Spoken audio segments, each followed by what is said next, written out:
ஹல்லேலூயா. ஆமென். ஆண்டவராகிய இயேசு கிறிஸ்துவின் இனிதான நாமத்தினாலே உங்கள் ஒவ்வொருவரையும் உங்களோடு கூட வாழ்த்துகின்றோம், வரவேற்கின்றோம். ஆண்டவர் தாம் உங்கள் ஒருவரை நிறைவாகவே ஆசீர்வதித்து பாதுகாத்து நடத்துவாராக. ஆமென். நீங்களும் உங்கள் அருகில் உள்ளவர்களை பார்த்து உங்கள் கரங்களை கொடுத்து உங்கள் வாழ்த்துக்களை தெரிவித்துக் கொள்ளுங்கள். கர்த்தர் நல்லவர், அவர் நம்முடைய வாழ்க்கையிலே கிருபையாய் நம்முடைய வாழ்க்கையிலே இருக்கிறார். ஆமென். ஆமென்.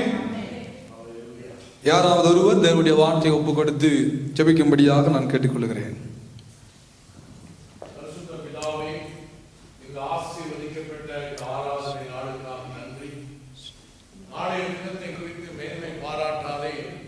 ஒரு நாள் பிறப்பிப்பதை நீ அறியாயே சொன்ன தேவன் கிருபையாய் இந்த நாளை உங்களுக்கு தந்து சகோதரர்களாய் கூடி மகிழ்ந்து ஆரவாரத்தோடு உண்மை ஆராதிக்கும்படி ஆண்டவரை கூட இடங்களிலிருந்தெல்லாம் கூட்டி சேர்த்து ஆண்டவரே எல்லா நாமத்திற்கு மேலான நாமத்தை உமக்கு பிதா தந்தருளினார். பிதாவுடைய நாமம் மகிமைக்கென்று ஆண்டவரே கர்த்தராகிய இயேசுவே தேவன் என்று எல்லாரும் அறியும்படி எல்லா நாமத்துக்கு மேலான நாமத்தை உமக்கு தந்தருளினார் என்று சொன்ன பிரகாரம் ஆண்டவரை நாங்கள் துதித்து ஆராதித்து உம்முடைய நாமத்தை மகிமைப்படுத்தி சாட்சி கிருபை செய்து இப்பொழுது தேவரீர் ஆண்டவரை இவருடைய மகிமையை நீர் எடுத்துக்கொண்டு நாங்கள் நமக்கு செலுத்தின உம்முடைய மகிமையை நீர் எடுத்துக்கொண்டு ஆண்டவரே இப்பொழுது இந்த மீது கிருபையாய் தரிசனையாய் கண்ணோக்கமாய் இருந்து எங்களோடு பேசும்படி இந்த வார்த்தையை உங்களுடைய கருத்தில் வைக்கிறேன். ஆண்டவரே சத்தியவானவரும் உங்களுடைய சத்தத்தை கேட்பான். ஆண்டவரே அப்பா, என் ஆடுகளின் சத்தத்துக்கு செவியோடு நான் மெய்யான மேய்ப்பர் என்று சொன்னவரே, வாசல் வழியாய் வந்த நல்ல மேய்ப்பனாகி ஆண்டவர் நீர் பேசுவீராக. தாசனுடைய வாயிலிருந்து நீர் பேசக்கூடிய வார்த்தைகளுக்காக நன்றி சொல்லி இயேசு கிறிஸ்துவின் நாமத்தில் இந்த வார்த்தைகளை உங்களுடைய கருத்தில் வைக்கிறேன். வார்த்தையில் நான் ஒன்றென்று சொன்ன தேவன், வார்த்தையாகிய தேவன் மாமிசமும் இரத்தமுமாகி கிருபையும் சத்தியமுமாய் இறங்கி வந்தீர். ஆண்டவரே உம்முடைய கிருபையையும் சத்தியத்தை உம்முடைய வல்லமையை நாங்கள் உணர நாங்கள் எங்களை கட்டுங்க, மூன்றை கட்டுங்க, உடைய வார்த்தையை அபிஷேகிக்க ஆசீர்வதிங்க. தாசனுடைய கருத்துக்குள் வைக்கிறேன். ஆண்டவரே நீ பேசுகிற பொழுது ஆண்டவரே மாமிசமோ இரத்தமோ குறைந்த மனித ஞானமும் பேசாதபடி தேவ ஞானத்தினாலே நிறைந்து பேச அதன் மூலமாய் எங்களுடைய இருதயங்கள் ஆண்டவரை மகிழ நாங்கள் கற்றுக்கொள்ள கட்டுப்பட உதவி செய்யலாம். எல்லா துதியும் கடமும் மகிமை வந்து செலுத்தி இயேசுவின் நாமத்தில் வார்த்தையை ஒப்புக் கொடுக்கிறேன். ஆசீர்வதியும் இயேசுவின் மூலம் ஜெபங்கள் தாவே. ஆமென். ஆமென். நன்றி.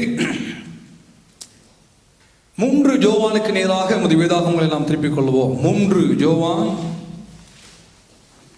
அப்போஸ்தலனாகிய யோவான் எழுதின 3வது நிருபம். 3 யோவானுக்கு நேராக நமது வேதாகமங்களை திருப்பிக் கொள்வோம். 2வது வசனத்தை நாங்கள் வாசிக்க கேட்போம்.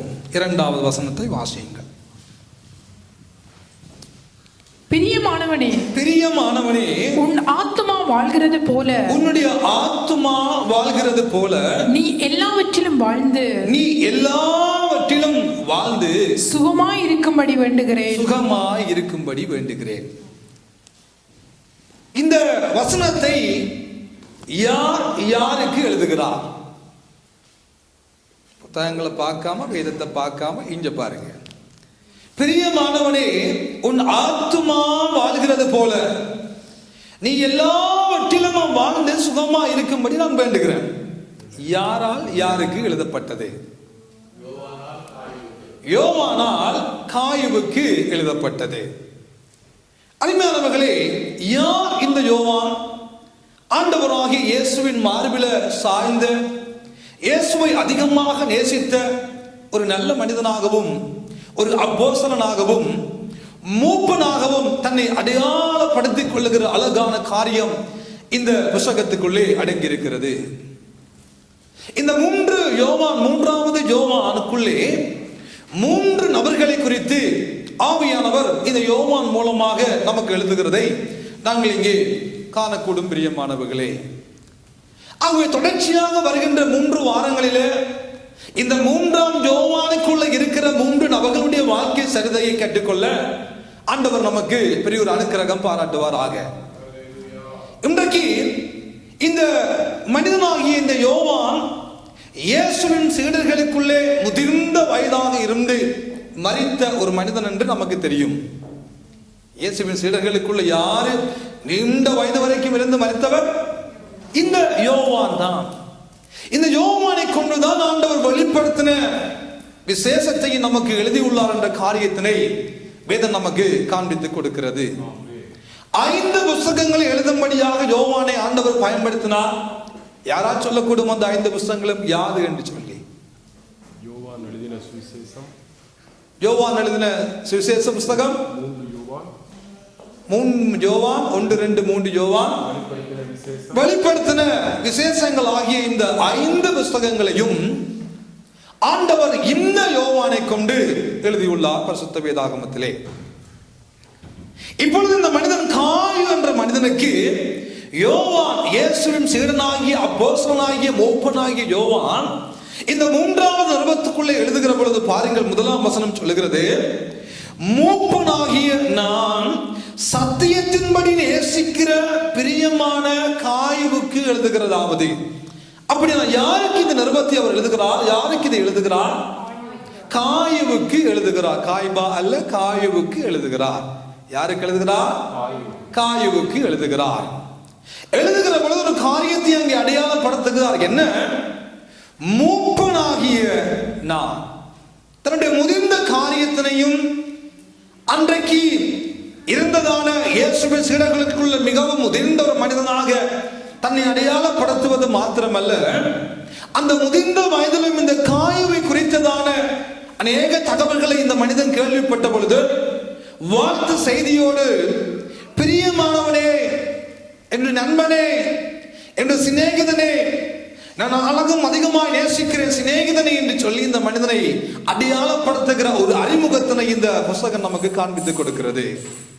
சத்தியத்தின்படி பாருங்கள், 1ஆம் வசனம் சொல்லுகிறது, நான் சத்தியத்தின்படி சிநேகிக்கிற நேசிக்கிற எனக்கு பிரியமான காயுவுக்கு எழுதுகிறதாவது என்று சொல்லி அவர் இந்த புத்தகத்தை அங்கே ஆரம்பிக்கிறார். அருமையான தேவனுடைய பிள்ளைகளே, இந்த உலகத்துல ஆண்டவர் நம்மை படைக்கிற பொழுது 3 விதமான அம்சங்கள் நமக்குள்ளே அடங்கி காணப்படுகிறது. அதுதான் ஆவி மனிதன், ஆத்தும மனிதன், சரீர மனிதன் என்று சொல்லி நாங்கள் காண்கிறோம்.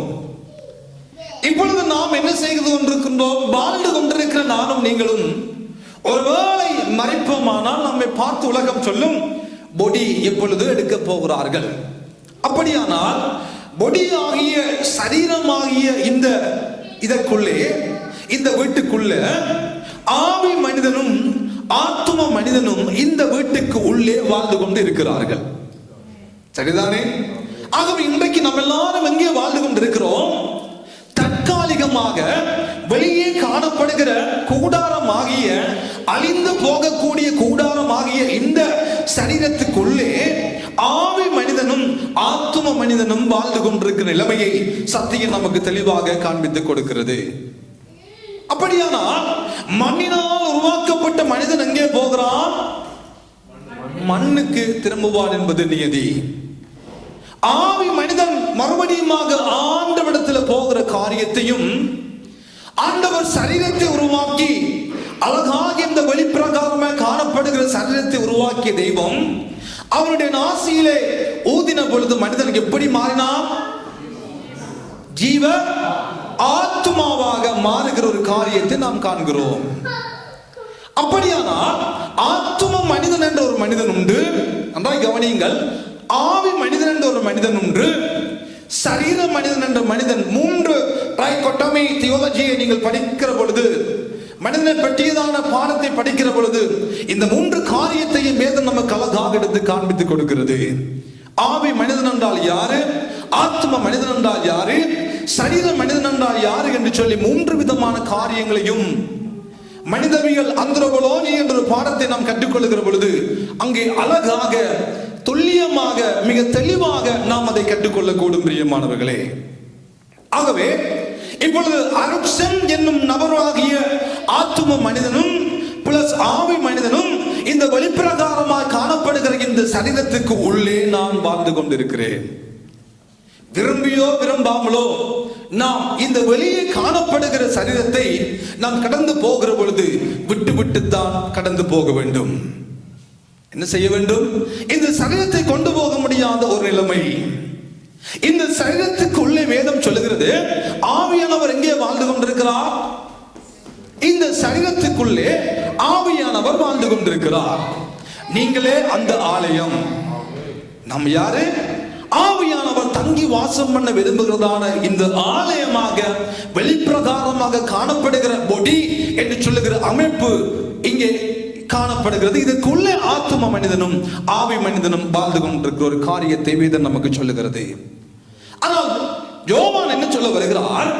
பிரியமானவனே, உன்னுடைய ஆத்துமா வாழ்கிறது போல. சொல்லுங்க எல்லாரும், உன் ஆத்துமா வாழ்கிறது போல. ஆத்துமாக்கு என்ற ஒரு வாழ்க்கை உண்டு. ஆத்துமா இந்த சரீர மனிதனுக்கு உள்ள வாழ்ந்து கொண்டிருக்கிற காரியத்தினை இந்த மூப்பனாகிய யோவான் என்ன சொல்ல வருகிறார்?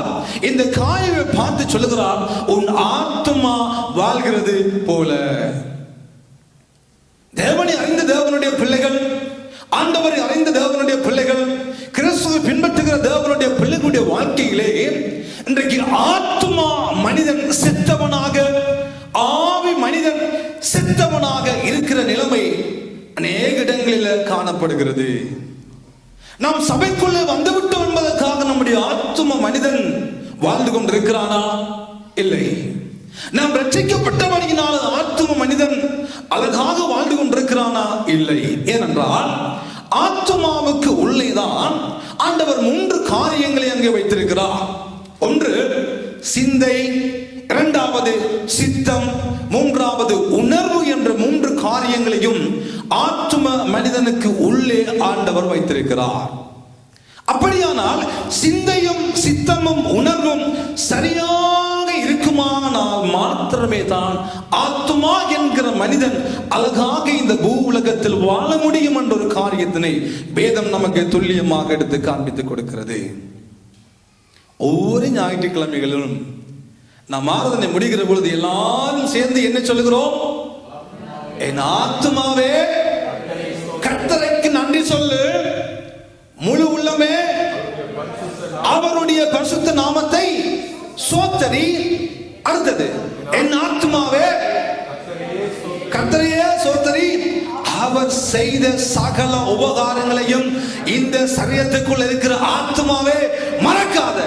ஆத்துமாவே நன்றி சொல்லு, ஆத்துமாவே சோத்தரி சோத்தரி சோத்தரி என்று சொல்லி ஒவ்வொரு ஞாயிற்றுக்கிழமைகளும் நாங்கள் சொல்லுகிறோம். வீட்டு கூட்டங்களில் சொல்லுகிறோம். தனியே ஒருவேளை ஜெபிப்போமா, நான் ஜெபத்தின் முடிவில் என்ன சொல்லுகிறோம்? என் ஆத்மாவே கர்த்தரையே சோத்தரி. நாம் அதற்கு பழக்கப்பட்ட சொல்லா இருக்கிறபடியினால் அதனுடைய தாற்பயம் நமக்கு சரியாக சில நேரங்களில் புரிவதும் இல்லை.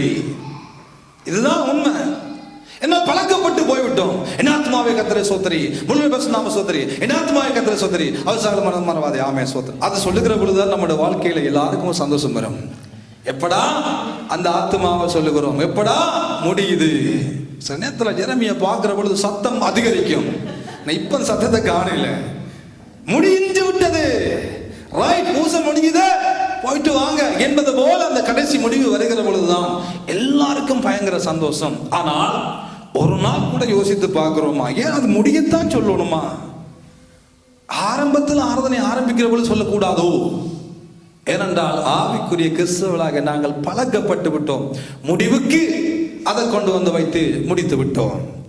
ஆனால் அந்த முடிவில் சொல்லப்பட வேண்டிய காரியம் அல்ல, தேவ சமூகத்துக்குள்ள வந்தவுடன் சொல்லுவோம், என் ஆத்மாவே ஆண்டவர் நன்றி சொல்லு, அவர் செய்த சகல உபகாரங்களை மறவாத, என் முழு உள்ளமே அவருக்கு நன்றி சொல்லு, அவரை சோத்தரி என்று எப்பொழுது சொல்ல வேண்டும்? நாங்க எப்ப சொல்லுகிறோம்?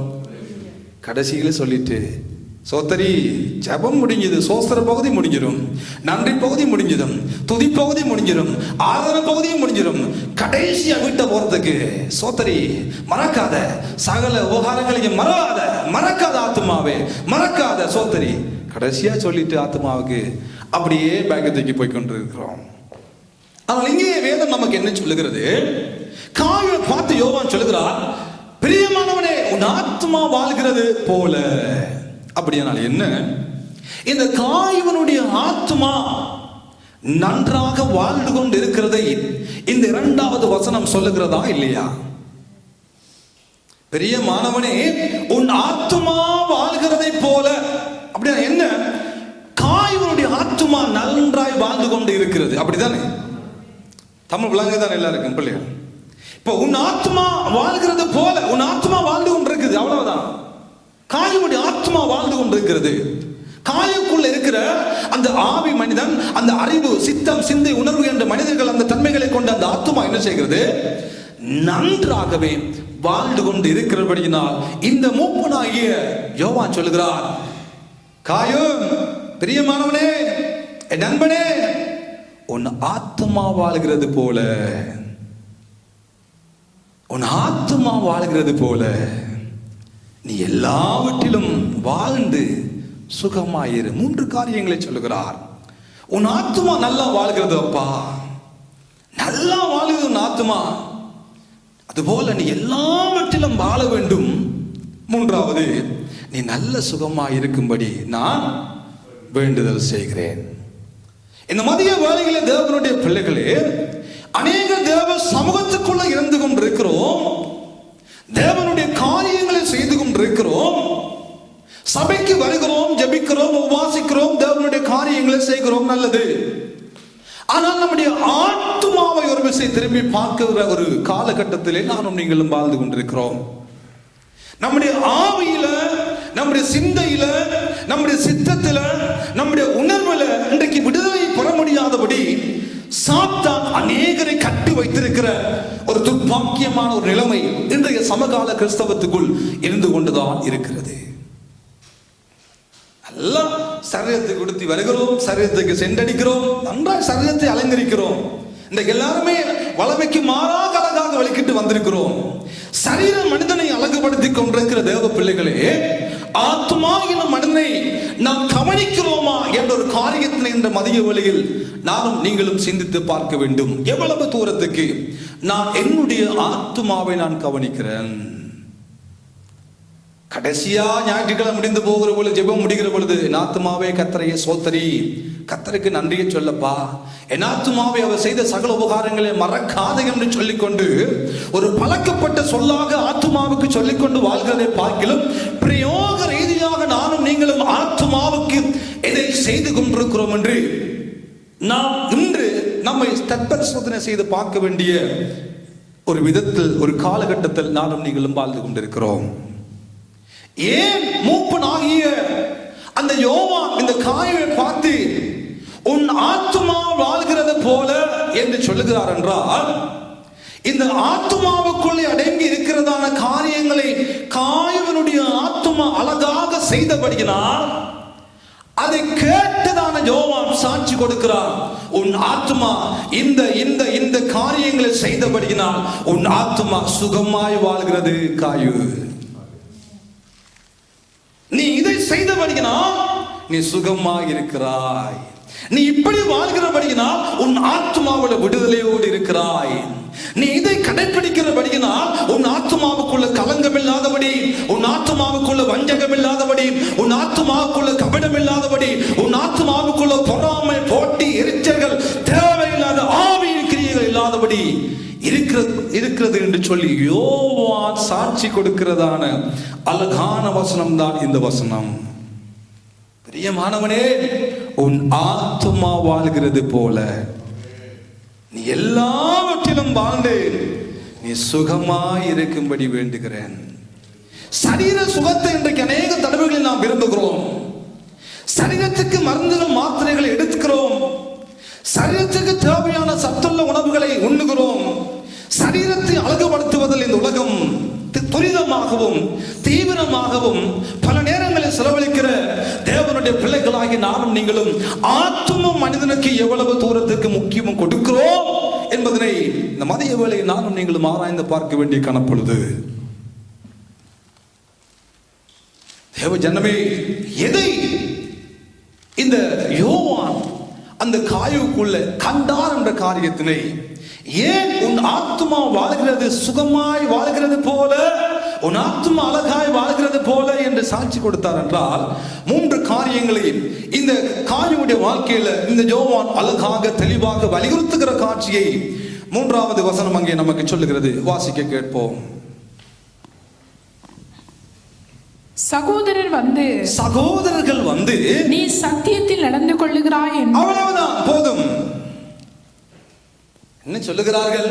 சத்தியத்தில் நடந்து கொள்ளுகிறாய். என்ன சொல்லுகிறார்கள்? நீ சத்தியத்தில் நடக்கிறாய். நீ சத்தியத்தில் நடக்கிறபடியினால் உன் ஆத்மா நல்லா இருக்கப்பா. உன் ஆத்மா நல்லா இருக்கிறது. உன் ஆத்மா வாழ்ந்து கொண்டிருக்கிறது. ஏன் உன் ஆத்மா நன்றாய் வாழ்வதற்கு காரணம் என்ன? நீ சத்தியத்தில் நடந்து கொண்டு இருக்கிறாய். நீ வாழ்கிறாய் சத்தியத்தில், நீ நடக்கிறாய் வார்த்தையில, நீ நடக்கிறாய் சத்தியத்தில். தேவனுடைய பிள்ளைகளே, தேவனுக்குள்ள வாழுகிறோம், கிறிஸ்துவுக்குள்ள வாழுகிறோம், ஊழியங்களை செய்கிறோம், வெளியரங்கமாய் பல கிரியைகளை நாம் செய்து கொண்டுதான் இருக்கிறோம். ஆனா நாம் அநேக காரியங்கள் நேரத்துக்கு வருகிறபடியினால், பிந்தி போகிறபடியினால் ஓடி ஓடி காரியங்களை செய்கிறது நல்லதுதான். ஆனால் எப்படித்தான் சரீர மனிதன் வெளியரங்கமான அநேக காரியங்களை செய்தாலும் ஆத்மா மனிதன் என்கிற ஆத்மா மனிதன் செய்ய வேண்டிய முதலாவது காரியம் என்ன? அந்த ஆத்மா மனிதனை சத்தியத்தில் நடக்க நாம் பயிற்றுவிக்க வேண்டும்.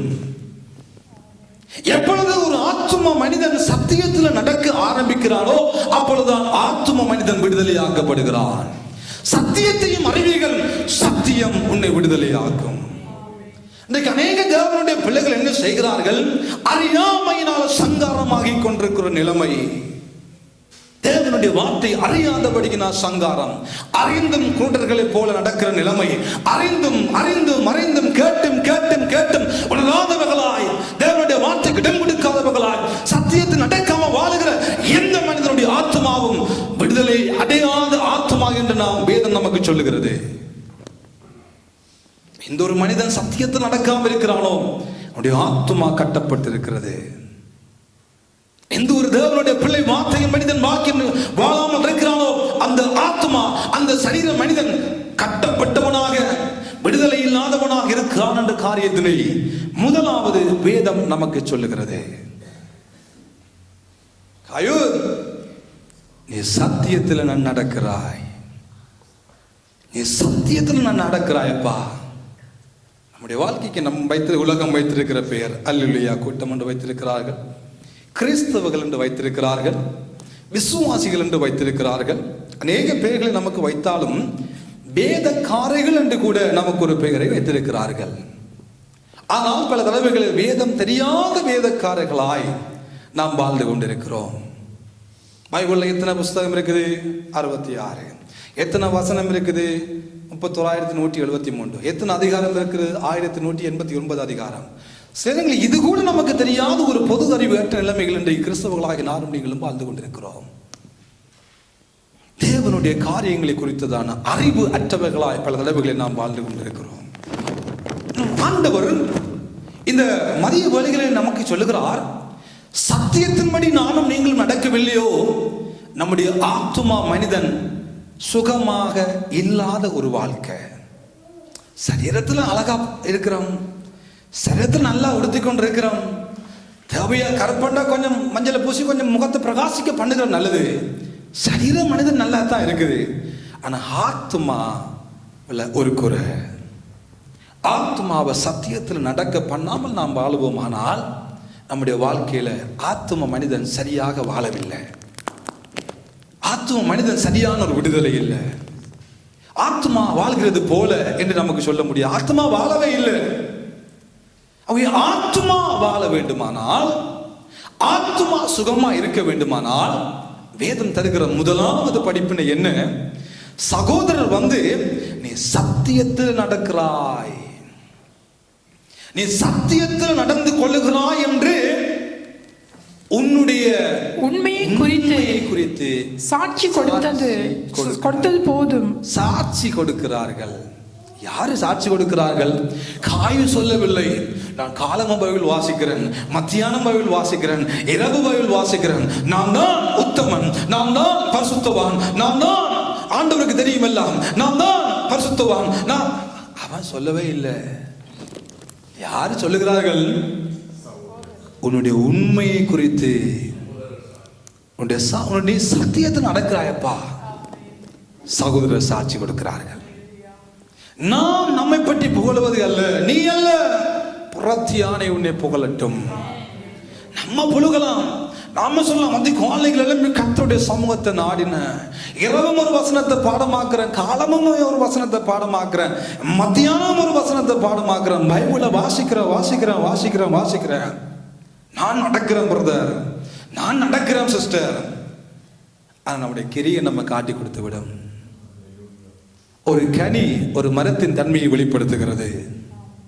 இந்த உலகத்தில் பார்க்கிற காலநிலைகள் நமக்கு ஒரு எதிர்வு குரலை உண்டாக்குகிறது. முகில் காடுகளாக வருகிற பொழுது நாம் நினைக்கிறோம் மழை வரப்போகிறது. இடி காண்பித்து கொடுக்கிறது அடுத்தது என்ன நடக்க போகுது என்று சொல்லி, மின்னல் காண்பித்து கொடுக்கிறது அடுத்தது என்ன நடக்க போகிறது என்று சொல்லி, நம்முடைய கிரியைகளை பார்த்து உலகம் கொடுக்க வேண்டும். இந்த பிரதர் சாட்சியா நடக்கிறாரு, இந்த பிரதர் உண்மையா நடக்கிறாரு, இந்த பிரதர் சத்தியத்தில் நடக்கிறாரு, இந்த தங்கச்சி சத்தியத்துல வாழுது, இந்த தம்பி சத்தியத்துல வாழுகிறார். யாரு சாட்சி கொடுக்க வேண்டும்? எங்க அம்மா அப்பா இல்ல, கூட இருக்கிறவர்கள். காய்வை குறித்து காய் சாட்சி கொடுக்கவே இல்லை. காய்வை குறித்து காயுண்ட அம்மா அப்பா சாட்சி கொடுக்கவே இல்லை. உலகம் சாட்சி கொடுக்கிறது. தேவனுடைய பிள்ளைகளே, நம்மை குறித்து மற்றவர்கள் சரியான ஒரு சாட்சி கொடுக்காத ஒரு வாழ்க்கை வாழவோமானால் நானும் நீங்களும் சத்தியத்தில் நடக்காத பொய்யர்கள் என்று வேதம் நம்மை பார்த்து சொல்லுகிறது. என்ன சொல்லுகிறது?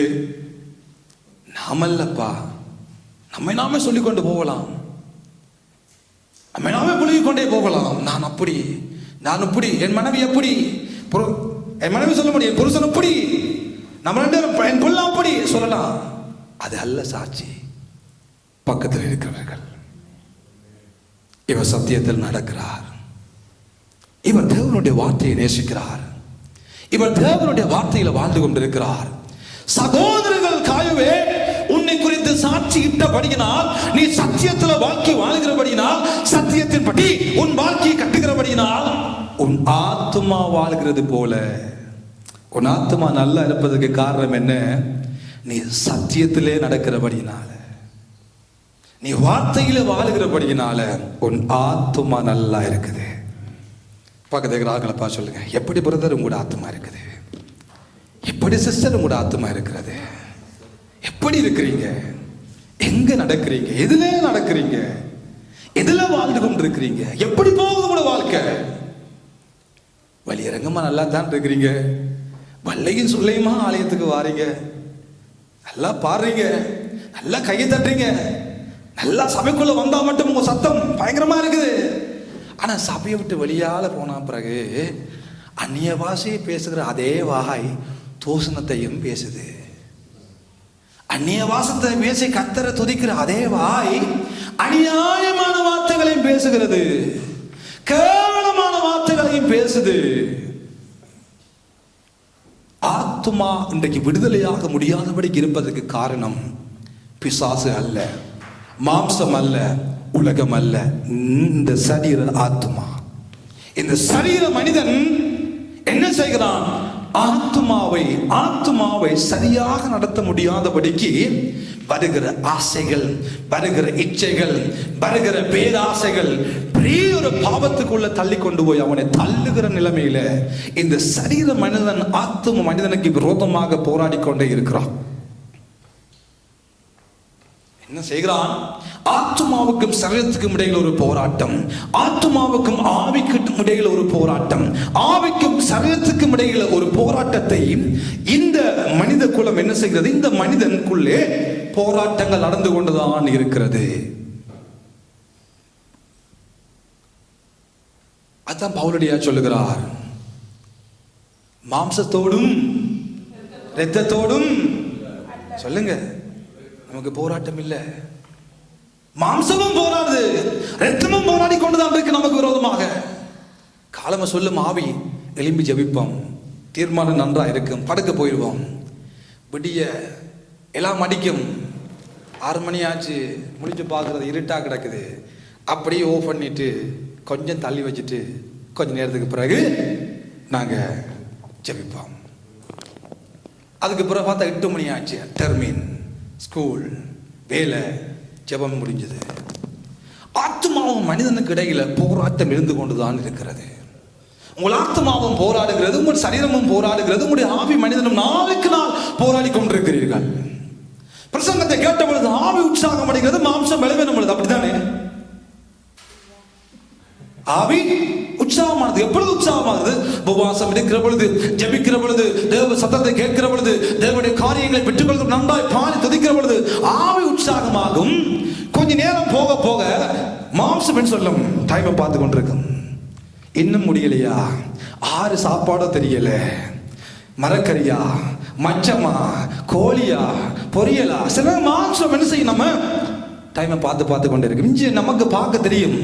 நீங்க ஆவியில விளங்கி கொண்டிருக்கிறீர்களா இல்லாட்டி மாம்சத்துல இருக்கிறீங்களா நமக்கு தெரியும். அப்படி நம்ம பார்ப்போம். ஓகே, காணும். இதுக்கு மேல நம்ம என்னதான் சொன்னாலும் வேற போறது இல்லை, நீ பாட்டுவான். அந்த டைம் உங்களை பார்த்து எனக்கு தீர்மானித்து விடுவேன். 1 மணி தியாலம் வந்துட்டா இல்லையா? அநேகர் கேட்பீங்க, சிலதை ஓடாத மணிக்கூடையும் கட்டிட்டு வருவீங்க, போனையும் காணையில மணிக்கூட்டையும் காணையில. அவன் சரியா முடியுது, உங்களை பார்க்குது தான் முடிக்கிறேன். உங்களை பார்த்து தான் பிரசங்கத்தையே முடிக்கிறேன். அப்ப நம்முடைய ஆத்மாவில் ஆண்டவர் விரும்புகிற முதலாவது காரியம், சத்தியத்துல நடக்கிற பொழுது ஆத்மா நமக்குள்ள சுகமாய் வாழ்கிறது. இது முதலாவது. சத்தியத்தில் நடக்கலையா ஆத்மாவுக்கு பிரச்சனை, சத்தியத்துல வாழலையா ஆத்மாவுக்கு பிரச்சனை. இரண்டாவது ஒரு காரியத்தை இங்கே வேதம் சொல்லுகிறது. வாசியுங்கள், தொடர்ந்து வாசியுங்கள். 4வது 5வது வசனத்தை வாசிக்க கேட்போம். என் பிள்ளைகள் சத்தியத்தில் நடக்கிறார்கள் என்று, என் பிள்ளைகள் சத்தியத்தில் நடக்கிறார்கள் என்று நான் கேள்விப்படுகிற சந்தோஷத்திலும், அதிகமான சந்தோஷம் ஒன்றும் எனக்கு இல்லை. பிரியமானவனே, நீ சகோதரருக்கும் அந்நியருக்கும் செய்கிற யாவற்றையும் உண்மையாய் என்ன செய்கிறாய்? உண்மையாக செய்கிறாய். ஆத்ம மனிதன் சத்தியத்தில் நடக்கிற பொழுது அவனுடைய கிரியைகள் எப்படி இருக்கிறது? உண்மைத்துவமாக இருக்கிறது. ஒரு மனிதன் அடிக்கடி உங்கள் வாழ்க்கையில பொய்யை சொல்லுகிறானா, பொய்யான காரியங்களை சொல்லுகிறானா, நான் மறந்து கொள்ள வேண்டும், அவனுடைய ஆத்மாவுக்குள்ள ஏதோ ஒரு பிரச்சனை. என்ன? சத்தியத்தில் நடக்கிறவன் உண்மையை பேசுவான். ஆனா சத்தியத்தின்படி நடவாதவன் எதை சொல்லுவான்? சத்தமா சொல்லுங்க, பொய்யத்தான் சொல்லுவான். அப்ப பொய்க்கு பிதா யாரு? பிசாசு. அப்ப பிசாசின் பிள்ளையாக இருக்கிற அந்த பொய் ஒரு பிள்ளை பேசுகிற பொழுது அவன் பொய்யின் ஆவி உடையவனா இருக்கிறபடினால் அவனா சத்தியத்தில் நடக்க முடியாது. ஆலயத்துக்குள் இருக்கலாம், ஆராதிக்கலாம், ஊழியம் செய்யலாம், வாயை திறந்த பொழுது பொய், வாயை திறந்த பொழுது பொய் பொய் பொய் பொய் பேசிக் கொண்டிருப்பான். அவனுடைய ஆத்மாவுக்குள்ள பிரச்சனை. ஆத்மா சுகமா வாழ முடியாது. ஏன்? பொய்யை பேசிக் கொண்டிருக்கிறான், பொய்யான காரியங்களை பேசிக் கொண்டிருக்கிறான், தேவையில்லாத பொய்களை வதந்திகளை பரப்பிக் கொண்டே இருக்கிறான். ஆத்மாவில் பிரச்சனை. ஆலயத்துக்கு வாழ ஐயா, ஆராதிக்கிறேன், பிரசங்கத்தை கேட்கிறேன், ஆனா வாயை திறந்த பொழுது வரதெல்லாம் பொய்யும் புழுகும் பித்தலாட்டமும் என்றால் சம்திங் ராங். எங்க ஒரு பிரச்சனை இருக்கிறது. ஆனா காயுவுக்குள்ள அந்த பிரச்சனை இல்லை. யாருக்குள்ள இல்ல? இந்த காயுக்குள்ள இல்லை என்றபடினால் தான் யோவான் சொல்கிறார், உன் ஆத்துமா வாழ்கிறது போல, உன் ஆத்துமா நன்றாய் வாழ்கிறது காயுவே, உன் ஆத்துமா நல்லா வாழ்ந்து கொண்டிருக்கிறார். ஏனென்றால் பொய்யை பேசுவதற்கு சிந்திக்கிறது சித்தம், சிந்தை, உணர்வு. அந்த மூன்றும் ஆத்மாவுக்குள்ள இருக்கிறபடினால் அந்த ஆத்மா உண்மையை மாத்திரமே பேசிக் கொண்டிருக்கிறது, பொய் பேசுகிறது இல்லை. உன் ஆத்மா சத்தியத்தின்படி வாழ்கிறபடினால் நீ சத்தியத்தை பேசுகிறாய், உண்மையை பேசுகிறாய், பொய்யை அல்ல உண்மையே பேசி பேசிக் கொண்டிருக்கிறபடியால் உன் ஆத்துமா நன்றாய் இருக்கிறது. ஏனென்றால் நீ உண்மையை பேசுகிறபடியினால். நீ சிந்திக்கிறது சரி, உன் சித்தம் சரியாக இருக்கிறது, உன் சிந்தை சரியாக இருக்கிறது, உன் உணர்வு சரியாக இருக்கிறது. மூன்று ஆத்துமாவுக்குள்ள இருக்கிறபடினா நீ சிந்தித்து சொல்லி செயற்படுகிறது எல்லாமே, பேசுறது எல்லாம் உண்மையாக இருக்கிறபடினா உன் ஆத்மாவில் ஒரு பிரச்சனையுமே இல்லை. ஒரு நாள் நான் வைத்தியசாலைக்கு சென்றிருந்தேன். என்னை பார்த்து ஒரு எக்ஸ்ரே எடுத்தார்கள். எடுத்து விட்டு சொன்னார்கள், ஓ இருதயம் வல பக்கத்தில் இருக்குதப்பா என்றார்கள். எங்க இருக்கு என்னுடைய இருதயம்? வல பக்கத்தில் இருக்கிறது. டாக்டர் எல்லாரும் வந்து சொல்லுகிறார்கள், உன் இருதயம் வல பக்கத்தில் வந்து இருக்கிறது. இல்லவே இல்லை, எனக்கு துடிக்குது இடப்பக்கத்தில் ஐயா. இல்ல இல்ல இல்ல, 1000த்துல 1,00,000த்துல ஒரு ஆளுக்கு அப்படி நடக்கும். அசிஸ்டன்ட் என்ன ஆண்டவரே, இடது பக்கம் தானே துடிக்குது, துடிக்காத இருதயம் ஒன்று இடது வலது பக்கத்துல இருக்குதோ என்ற உணர்வு. பின்பதாகத்தான் சொன்னார்கள், எக்ஸ்ரே மாறி எடுத்துட்டான். என்ன நடந்தது? இருதயம் மாறவே இல்லை, எக்ஸ்ரே மாத்திரம் மாறப்பட்டது. நன்றாய் கவனித்துக் கொள்ளுங்கள். ஒரு பொய்யை நீங்க சொல்லுவீர்கள், ஆனால் அந்த பொய்யை மறக்காம இருக்க கஷ்டப்பட வேண்டும்.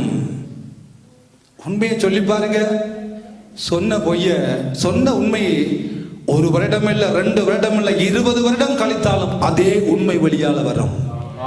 ஆனா பொய்ய பேசி பாருங்க, 1 மாசத்துல அதே கேள்வியை கேளுங்க, திரும்பி ஏதாவது ஒரு பெல்ட் அடிப்போம், திரும்பி ஏதாவது ஒரு பொய்ய போடுவோம்.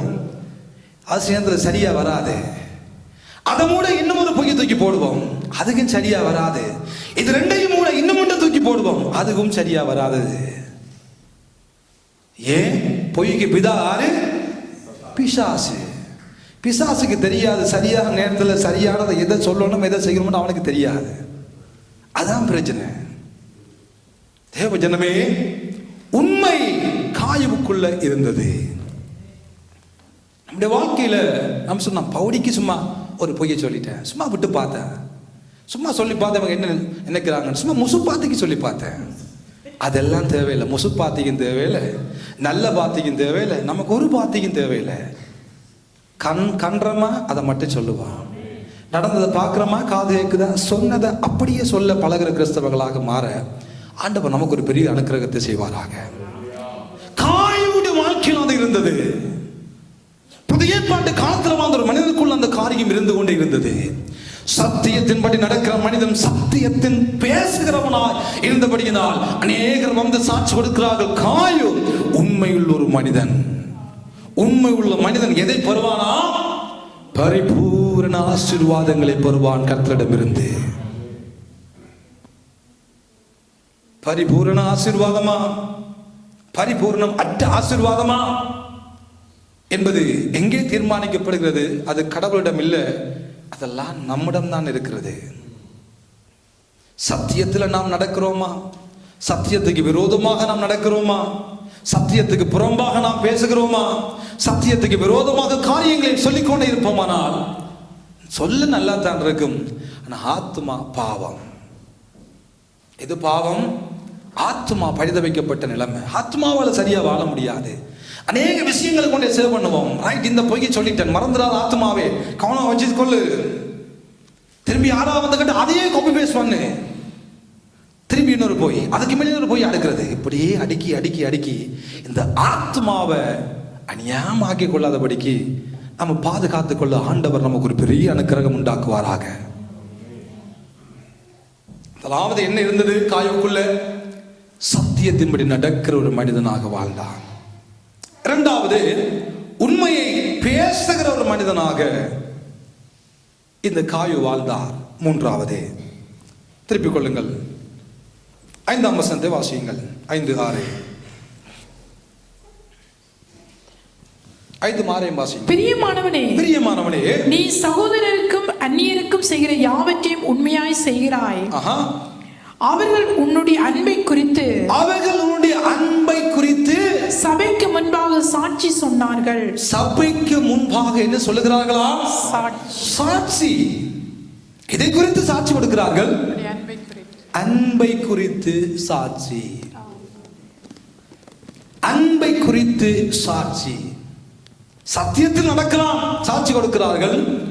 உண்மையாய் வாழ்கிறான், உண்மையாய் பேசுகிறான், சாட்சி கொடுக்கிறார்கள். இப்பொழுது அன்பை குறித்து சாட்சி. தேவ ஜனமே, தேவன் நம்முடைய வாழ்க்கையில விரும்புகிறது இதுதான்.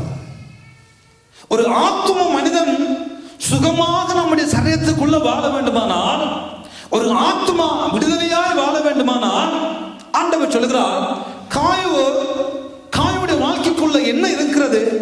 அன்பு. அந்த அன்பை மற்றவர்கள் சாட்சி கொடுக்கிறார்கள். எல்லாரையும் நேசிக்கிற ஒரு நல்ல மனிதனாக இந்த காயு வாழ்ந்தபடியினால் சத்தியம் இருக்கிறது, உண்மை இருக்கிறது, அன்பு இருக்கிறது. இது மூன்றுமே அன்பு உணர்வை பிரதிபலிக்கிற காரியம், கோபம் உணர்வை பிரதிபலிக்கிற காரியம். ஆகவே உணர்வு எங்கே இருக்கிறது? ஆத்மாவுக்குள்ளே. நேசிக்கும் தன்மை, நேசிக்கும் உணர்வு, நேசிக்கின்றதான அந்த சுபாவம் அது எங்கே இருந்தது? ஆத்மாவுக்குள்ள.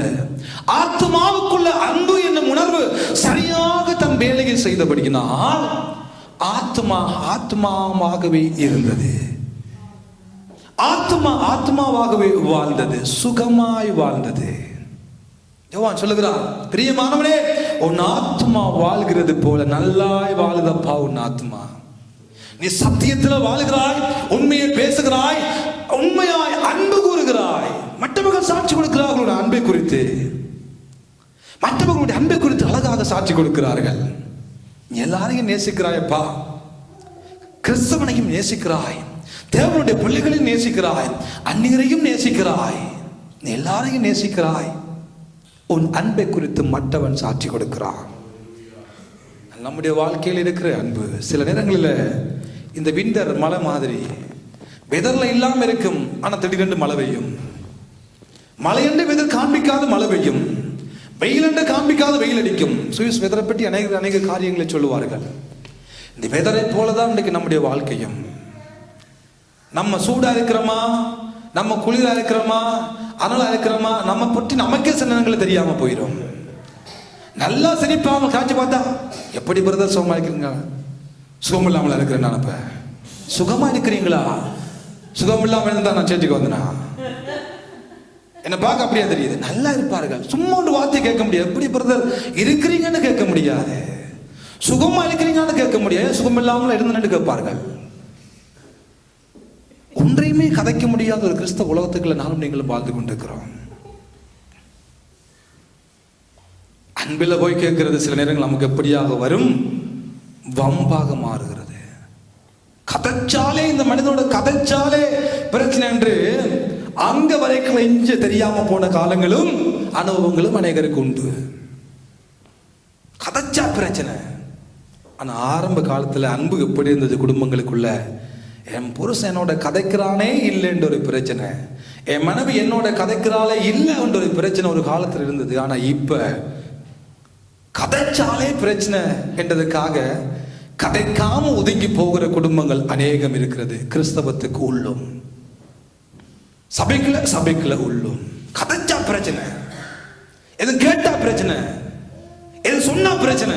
அதற்காகவே இன்றைக்கு அநேகர் ஏனப்பா பிரச்சனை வேணாம், ஏன் சோழி வேணாம் என்று ஒதுங்கி போகிற துர்ப்பாக்கி நிலைமை இந்த கிறிஸ்தவத்துக்குள்ளேயும் வந்து விட்டது. ஆனா காயு என்ன செய்கிறார்?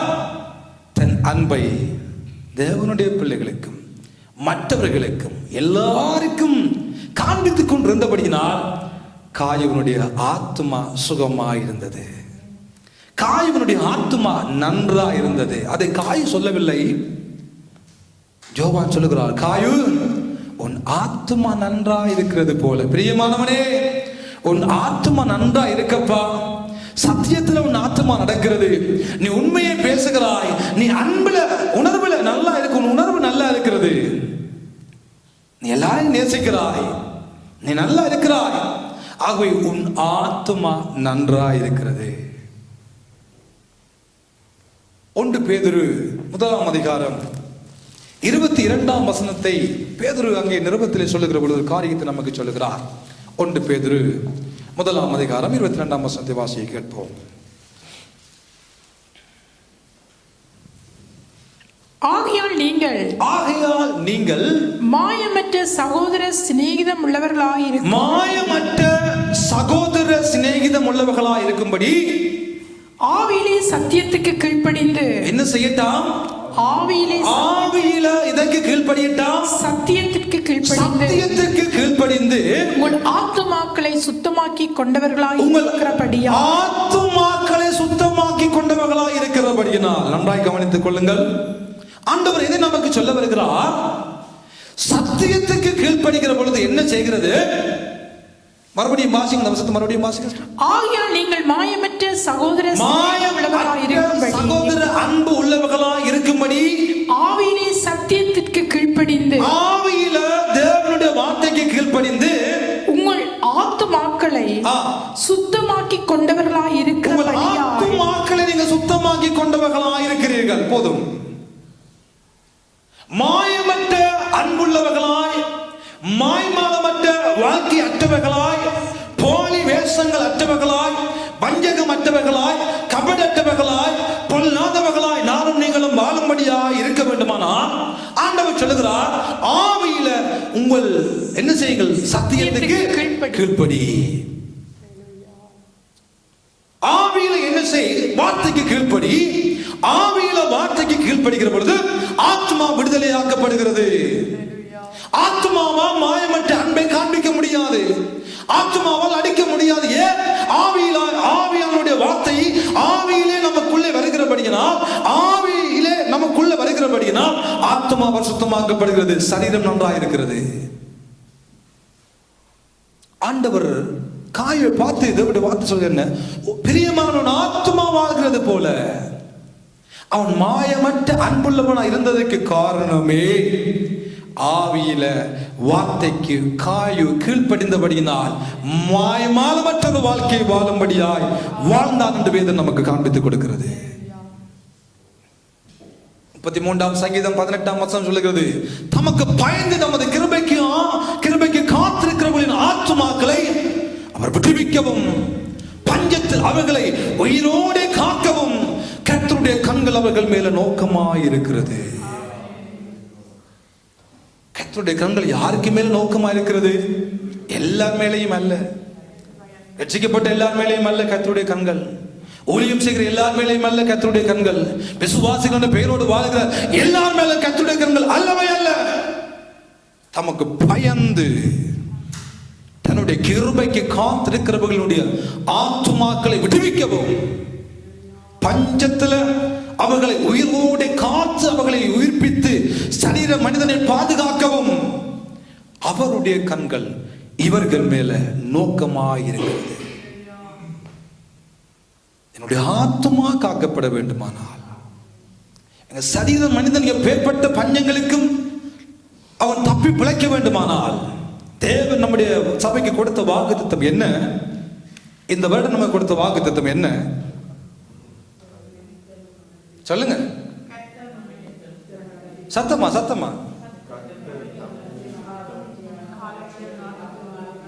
உன் ஆத்மாவை திருப்தியாக்கி கர்த்தர் நித்தம் நடத்தி மகா வறட்சியான காலங்கள் உன் ஆத்மாவை திருப்தியாக்கி உன் எலும்புகள் எண்ணமுள்ளதாக்குவா.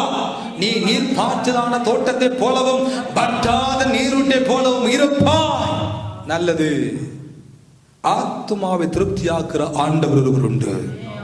ஆத்மாவில் கணக்கு கட்டுண்டவர்களாய் வாழ்ந்து கொண்டிருக்கிறார்கள். ஆத்மாவில் விடுதலை இல்லை. ஏதோ சபைக்கு வருகிறார்கள், போகிறார்கள், ஏதோ கை உயர்த்துகிறார்கள், ஏதோ கத்துகிறார்கள், ஏதோ செய்கிறார்கள். ஆத்மா கணக்குடைய ஆத்மாக்கள் கட்டப்பட்ட ஒரு இருளுக்குள்ள வாழ்ந்து கொண்டிருக்கிறதை கர்த்தர் உணர்த்துகிறார். ஆத்மாவில் விடுதலைகள் எல்லாம் போலி வேஷங்கள், எல்லாம் மாய்மாலம், எல்லாம் தந்திரம், எல்லாம் சுயம், எல்லாம் கபட்டு வசனிப்புகள்.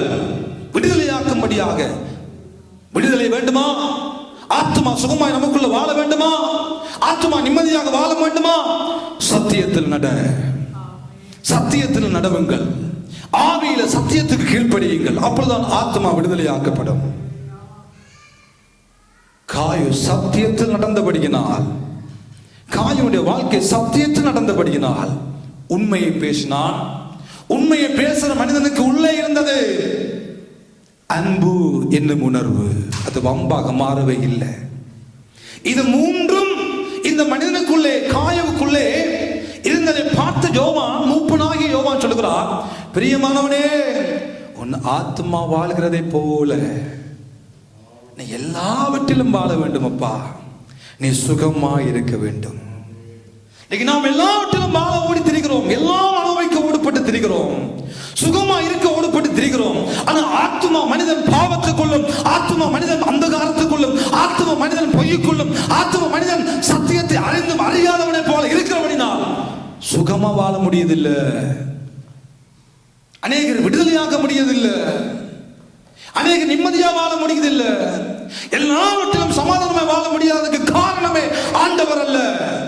காரணம் ஆத்மாக்குள்ள பிரச்சனை. ஆத்மா கட்டுண்டு இருந்தால் எப்படி ஆவி மனிதன் விடுதலையாக இருக்க முடியும்? ஆத்மா கட்டுண்டவனா இருக்குமானால் எப்படி சரீர மனிதன் விடுதலையாக கூடும்? முழு பிரச்சனைக்கு காரணம் பிசாசு அல்ல, மாம்சம் அல்ல, மனுஷிகம் அல்ல.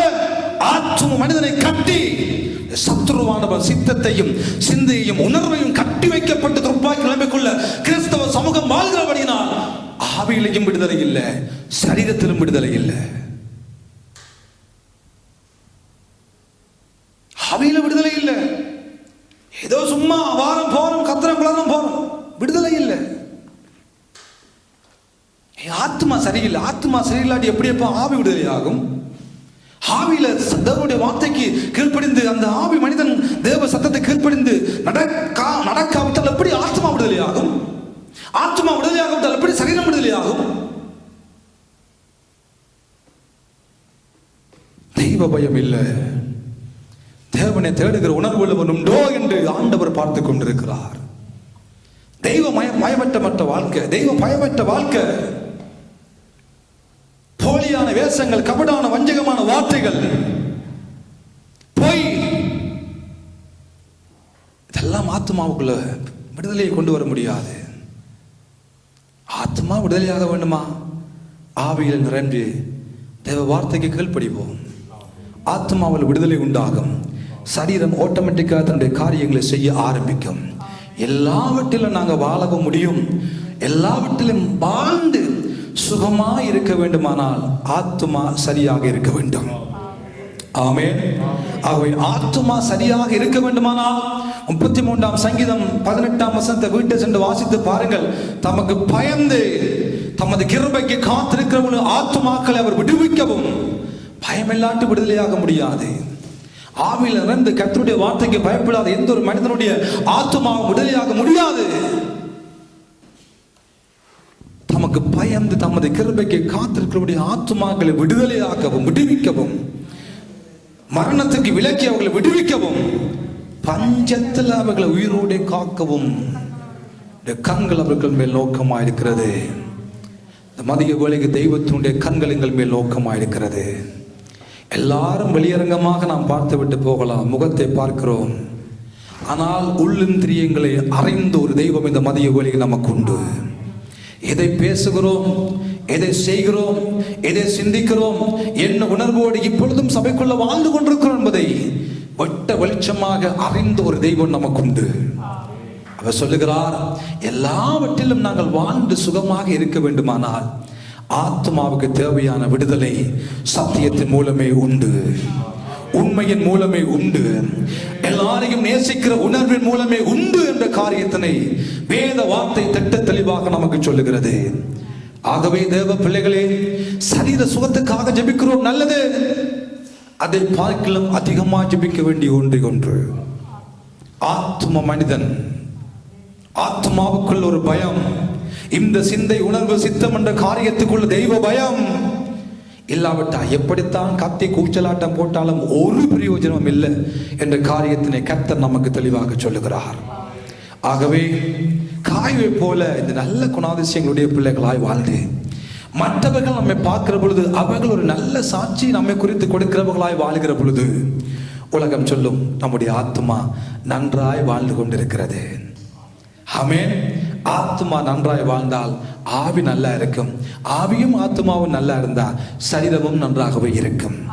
ஆகவே ஆவியையும் ஆத்மாவையும் சரீரத்தையும் உண்டாக்கின தெய்வம் இந்த மூன்றுக்கும் தேவையான விடுதலையையும் சுகத்தையும் ஆரோக்கியத்தையும் நமக்கு தந்து இந்த பூமியில் அழகாய் நம்மை நடத்தி ஆசீர்வதிப்பாராக.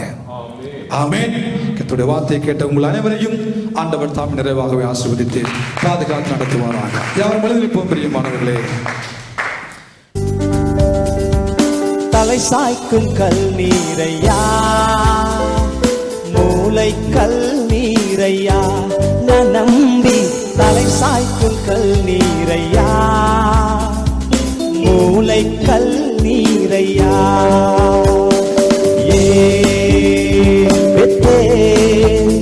இது வானத்தின் வாசல், என் இயேசையா, ஆசீர்வாதத்தின் வாசல்.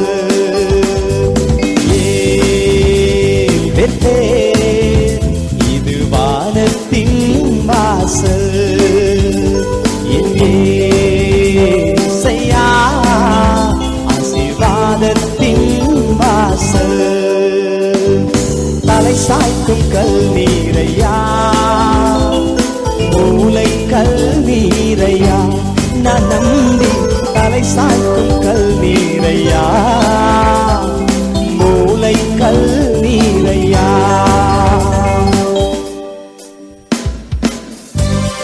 ஆண்டவர் யாக்கோபை பார்த்து சொல்லுகிறார், நீ மேற்கேயும் கிழக்கேயும் வடக்கேயும் தெற்கேயும் பறந்து வா என்று சொல்லி, பூமியின் தூளை போல உன் சந்ததி பெருகும் என்று சொல்லி வாக்குத்தத்தம் பண்ணின கர்த்தர். The Lord who promises, hallelujah, is being with us. Hallelujah. Thank you.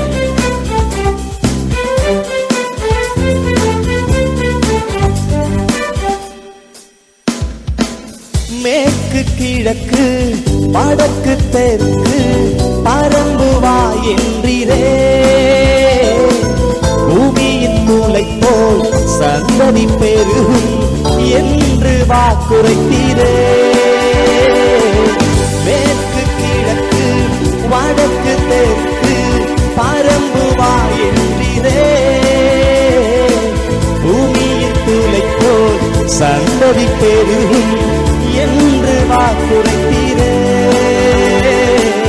சொன்னதை செய்யும் அளவும் என்னை கைவிடவே மாட்டீ, நீர் சொன்னதை செய்யும் அளவும் என்னை கைவிடவே மாட்டீ. சென்று சொல்லுவீங்களா? ஏல்பெத்தேல் ஏல்பெத்தேல், இது வானத்தின் வாசல், என் இயேசையா, ஆசீர்வாதத்தின் வாசல்.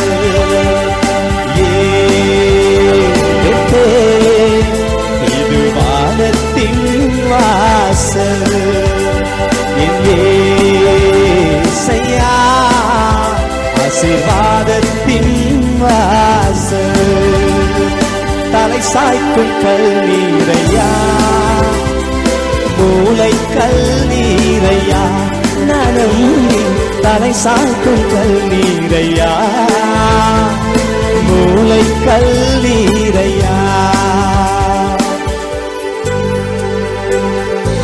ஆதியாகமம் 28ஆம் அதிகாரத்துல ஆண்டவர் யாக்கோபுக்கு வாக்கு பண்ணுகிறார், பூமியின் வம்சங்கள் எல்லாம் உனக்குள் உன் சந்ததிக்குள் ஆசீர்வதிக்கப்படும் என்று சொல்லி. இதனால அதே ஆசீர்வாதம் நமக்கும் உண்டு. கவலைப்படாதிருங்கள், கஷ்டப்படாதிருங்கள், எதை குறித்தும் கவலைப்படாதிருங்கள். கர்த்தர் எல்லாவற்றையும் பார்த்துக் கொள்கிற ஆண்டவர் பார்த்துக் கொள்வார். Come on.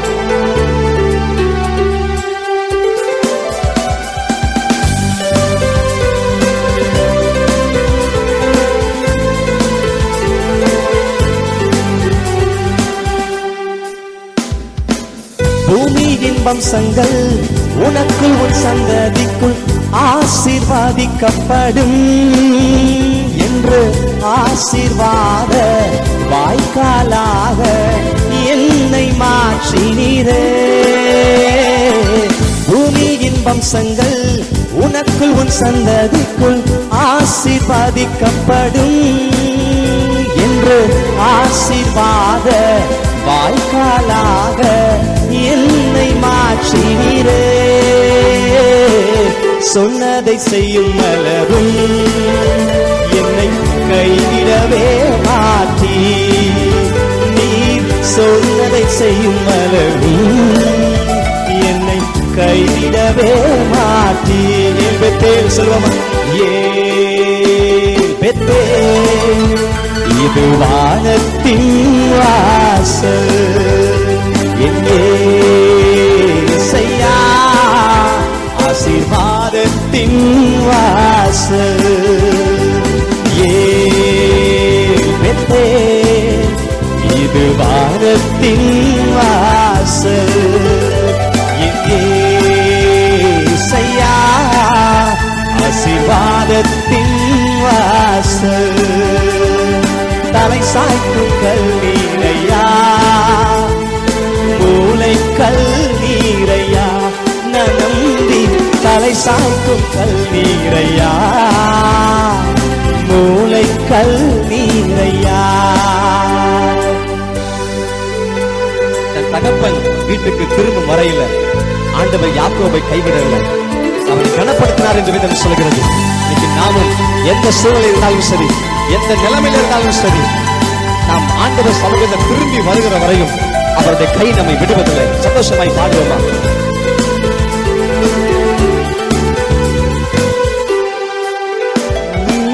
செல்லும் இடமெல்லாம் உன்னோட இருந்து உன்னை கனப்படுத்துவே.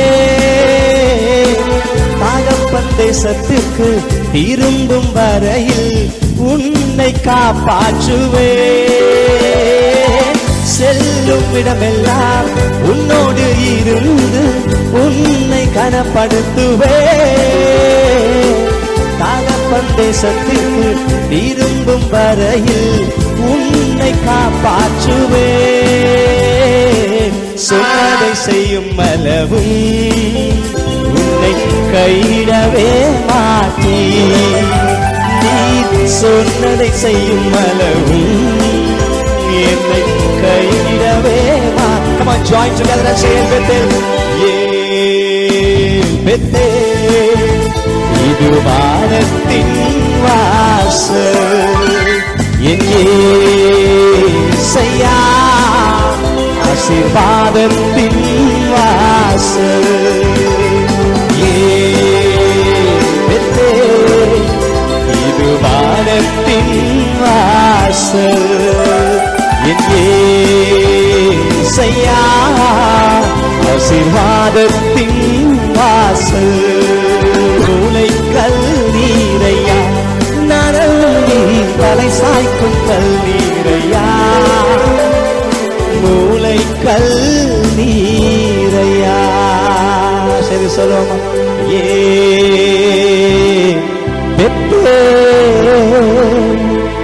இது வானத்தின் வாசல், என் இயேசையா